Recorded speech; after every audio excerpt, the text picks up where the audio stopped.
माह रमज़ान का इस्तकबाल कैसे करें, इस माह मुकर्रम को कैसे गुजारें। चंद चीज़ें मैं अर्ज़ करता हूँ इख्तिसार के साथ। एक तो माह रमज़ान के अंदर फ़राइज़ व वाजिबात की अदायगी का ज़हन बनाया जाए, फ़र्ज़ भी ना छोड़े जाएँ और वाजिबात भी तर्क ना किए जाएँ, और नवाफिल को इहतमाम करने का पक्का इरादा किया जाए। नफल कौन से हैं? तहज्जुद की नमाज है, अशराक की नमाज है, चाश्त की नमाज है, अवाबीन की नमाज है। इन नमाज़ों के पढ़ने का एहतमाम किया जाए, क्योंकि मैंने पहले अर्ज़ किया कि एक नफल पढ़ने का सवाब फ़र्ज़ के बराबर है। तो ये नमाज़ें रमज़ान के अलावा भी, लेकिन रमज़ान में बतौर ख़ास इन नमाज़ों को पढ़ने का तहय्या किया जाए, इरादा किया जाए।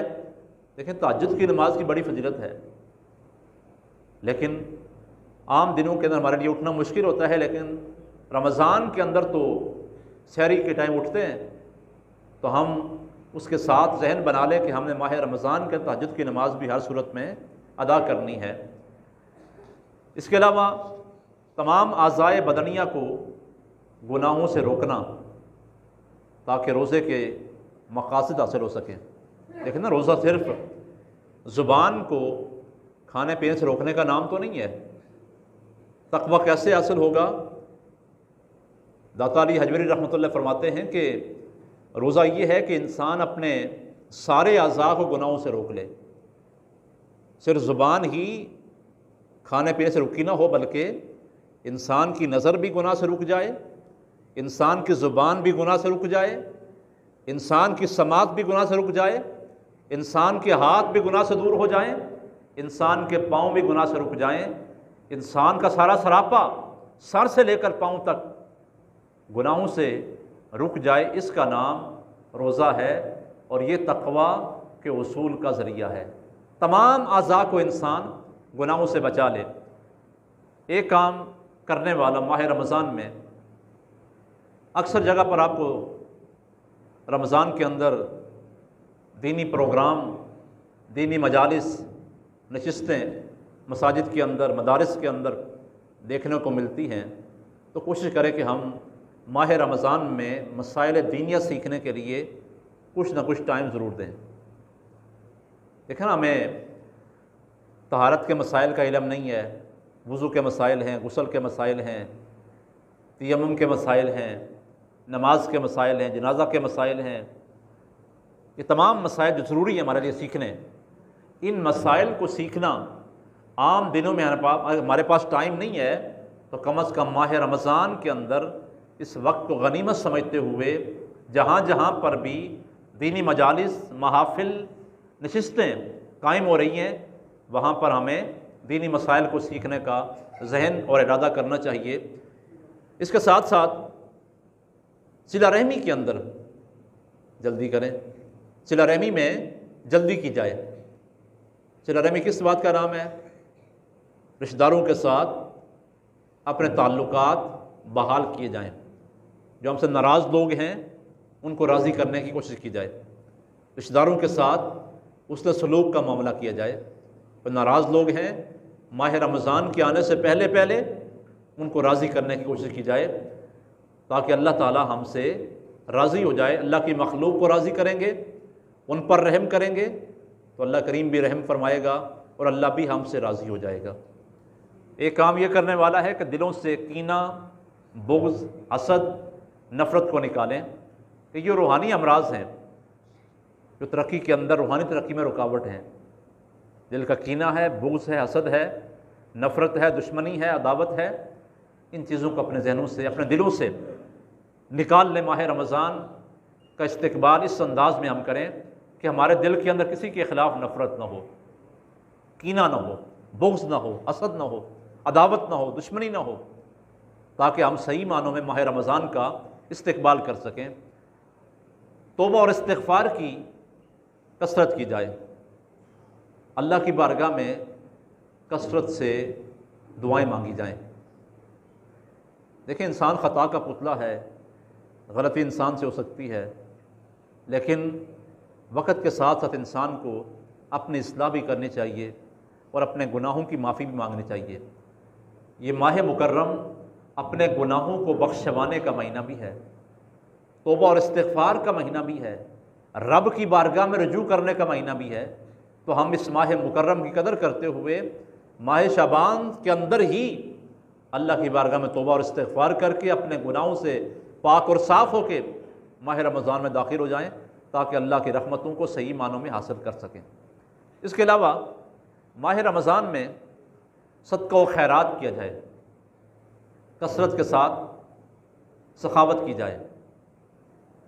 हुज़ूर नबी करीम सल्लल्लाहु अलैहि वसल्लम तो हर महीने के अंदर सखावत फरमाया करते थे, लेकिन रिवायत में आता है कि जब माह रमज़ान आता तो हुज़ूर का दरियाए रहमत जोश में होता और हुज़ूर दीगर महीनों से बढ़कर इस माह मुकर्रम के अंदर अल्लाह के रास्ते में सखावत फरमाते और खैरात करते। तो हमें हुज़ूर की मुबारक ज़िंदगी को सामने रखते हुए भी माह रमज़ान के अंदर सखावत का, सदका व खैरात का इरादा करना चाहिए और सदका व खैरात करना चाहिए। और माह रमज़ान में देखिए अक्सर लोग अपने मालों की ज़कात निकालते हैं।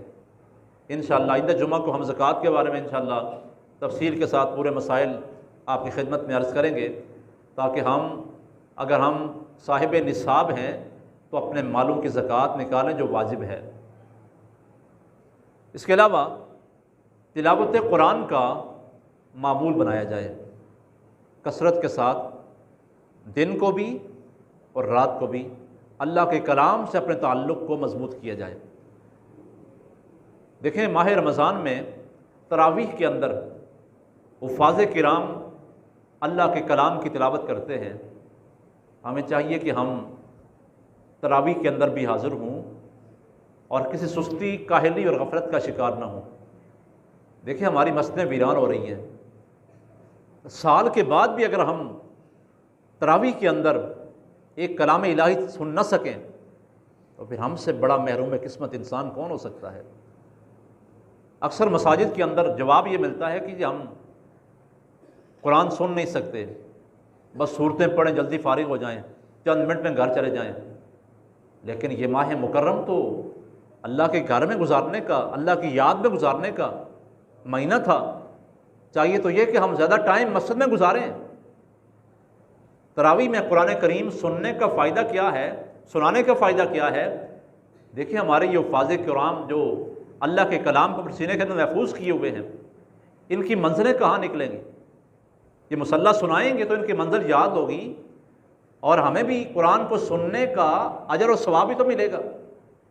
लेकिन अक्सर मसाजिद में इंतज़ामिया कहती है जी हम सुन नहीं सकते, हम खड़े नहीं हो सकते पीछे। ये कुरान से किस कदर दूरी का नतीजा है। जिसके दिल में कुरान की मोहब्बत हो, कुरान का प्यार हो, उसे तो कुरान पढ़ते हुए, कुरान सुनते हुए लज़्ज़त महसूस होती है, चाशनी महसूस होती है कि अल्लाह के कलाम को पढ़ा जा रहा है। लेकिन हम कुरान से दूर भागना चाहते हैं कि हम कर नहीं सकते ऐसा काम, हम ठहर नहीं सकते। अगर हम खड़े होकर नमाज नहीं पढ़ सकते, रुख्सत है कि बैठ के पढ़ें। अगर बैठ कर नहीं पढ़ सकते, लेट कर पढ़ें। लेट कर नहीं पढ़ सकते, इशारे से पढ़ें, लेकिन पढ़ें तो सही। हज़रत अली रज़ी अल्लाह तआला के बारे में आता है कि देखें किस कदर वो लोग कुरान पढ़ने के, सुनने के शौकीन थे, शगफ रखते थे। सारी सारी रात कुरान पढ़ते, एक एक रकत में पूरा कुरान पढ़ देते। लेकिन हम उनके मानने वाले और हम साल के बाद एक महीना भी तरावी के अंदर कुरान ना सुन सकें, ना पढ़ सकें, तो फिर हम अपने किरदार का जायज़ा लेना चाहिए। बाकी काम कम कर दें, लेकिन तरावी के अंदर हम ज़रूर हाज़िर हों। हमारी मस्जिदें भरी हुई हों, मस्जिदों से कुरान के पढ़ने की आवाज़ें आ रही हों, और सिर्फ मुख्तसर सूरतें न सुने और पढ़ें, बल्कि हुफ़ाज़ किराम के पीछे खड़े होकर रोज़ाना का एक पारा, डेढ़ पारा अगर वो पढ़ते हैं तो हमें शौक़ के साथ, ज़ौक़ के साथ और कुरान की मोहब्बत में डूब कर कुरान को सुनना चाहिए। और कुरान के हुफ़ाज़ अल्लाह के कलाम को आपके सामने पढ़ें और अपने मुर्दा दिलों को ज़िंदा करने की हम कोशिश करें। इसके अलावा माह रमज़ान में अपने छोटे बच्चों को भी रोज़ा रखने की तरगीब दें। जो बच्चे अभी बालिग नहीं हैं लेकिन तरगीब तो दें, ताकि जब वही बच्चे बालिग हो जाएं, उनकी आदत पहले से बनी हुई हो, वो रोज़ा रखना शुरू कर दें। लेकिन सूरत हाल तो ये है, बच्चों के सामने घर में बड़े लोग भी दिन को खाना पका के खाएं, शरबत पिएं, बच्चों के सामने सारे काम हों, तो बच्चों की आदत कैसे बनेगी? नाश्ता बच्चों के सामने हो रहा है, बच्चों के सामने खाना खाया जा रहा है, लेकिन रमज़ान का महीना है। खुद भी रोज़ों की आदत बनाएं, जो गलतियाँ पहले हो चुकी हैं अल्लाह की बारगाह में माफ़ी मांगे, और माह रमज़ान को सही मानों में अल्लाह की याद के अंदर, अल्लाह की रज़ा के अंदर, अच्छे अमाल के अंदर, खैर और भलाई के कामों के अंदर गुजारने की हम कोशिश करें, ताकि सही मानों में अल्लाह की बारगाह से नाजिल होने वाली रहमतों को और बरकतों को हासिल किया जा सके। अल्लाह हम सब का हामी नासिर हो, और मालिक हमें इन मारूज़ात के मुताबिक अमल की तौफ़ीक़ अता फ़रमाए। वाखिर दावाना।